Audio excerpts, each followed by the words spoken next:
Yeah, what's going on, guys? Here's another video for you. This is my Proclamation Collection. Proclamation is a band, a war metal band from Spain. I think they started in maybe the late 90s, early 2000s. They released 3 demos and a split with Titan Blood, which is closely linked with the band, I think. I think like 1 or 2 of the members was in there, or vice versa. Titan Blood's fucking awesome. Actually, I only have one of their EPs, but I love all of their stuff. And anyway, so yeah, Proclamation released 4 full-length albums in their career, and then they broke up, and then Nuclear War Now released like a compilation of all 4 of the albums titled acronym Amen, because the first letter of all 4 of the albums spells out Amen. So anyway, the first album they released, which was in 2006, is Advent of the Black Omen. So I listened to all 4 of these recently, and this is definitely one of my favorites by them, especially the middle songs. Like, I feel like the beginning and the end are sort of a little kind of cookie cutter for war metal, but it really picks up in the middle. I like a lot of the songs. And then the thing about Proclamation, like a lot of war metal bands, is it's kind of like it all sort of blends together, but there are certain nuances throughout the music that kind of stand them apart from others. So this one has like a lot of really good like groove to it. Not groove as in like Pantera or something like that, but like a lot of sections have this very bestial kind of grooviness to it, I guess. And it has to do with like the bomb blasting, and like there's some songs with like bell chimes and shit. It's a really well done album. It's definitely you know, above average war metal album. I'd give this like an 8 out of 10. It's good stuff. And then after that, they released the only album in their discography which I'm kind of like on. This is Messiah of Darkness and Impurity. It's good. I feel like it's a little like too on the death metal side. Feels a little too polished. There's not that many memorable moments to it. I mean, it's short, it's sweet, but it's not. Is it the best in their discography? Not really.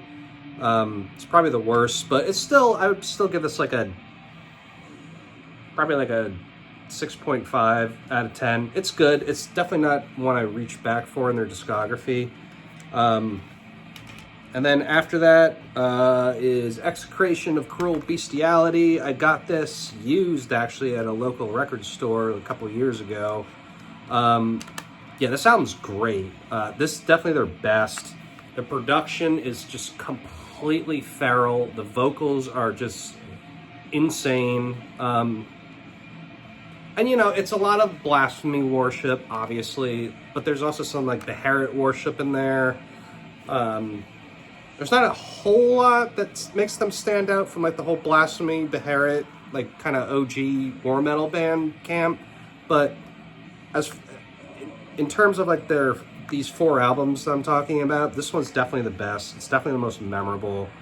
The atmosphere is exactly what you would want to hear from a war metal album. It's just completely feral, completely animalistic, and the vocals are just savage.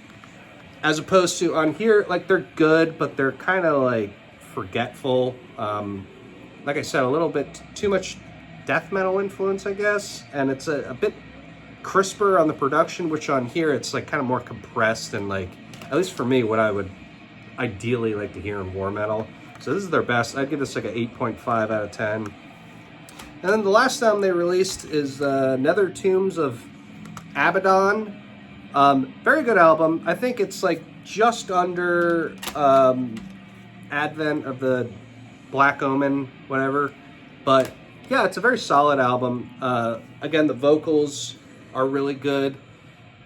It follows like pretty well from Execration of Cruel Bestiality. It's not quite as good as this, but it is very good. It's definitely better than Messiah of Darkness and Impurity. Very violent album. These are all, I mean, the thing is like with this band, and the reason I made this video is because I do have like their essentially discography minus the demos. And I like this band a lot, but the thing about this band is that they all sound very similar, and this is, of course, a trope in war metal. You know, like they all sort of blend together. It's kind of like you have to be in the mood for it, but when it hits, like, it hits really well. Case in point, like this album, for example, and then, like, you know, it's like kind of like all war metal. Same thing with Black Witchery, Titan, blah, blah, blah, blah. But yeah, so it's hard to kind of point out differences in this music. And the only kind of factors that come up are like the production, maybe the vocal quality. I do really like the drumming by this guy. It's very, very animalistic and lots of like bomb blasts, as in like everything's syncopated. But yeah, I'd give this like I'd probably go to 8 out of 10. It's a good album. But yeah, the reason I have all 4 of these albums, you might notice that I'm not like super enthusiastic about a lot of them, except for the Execration album.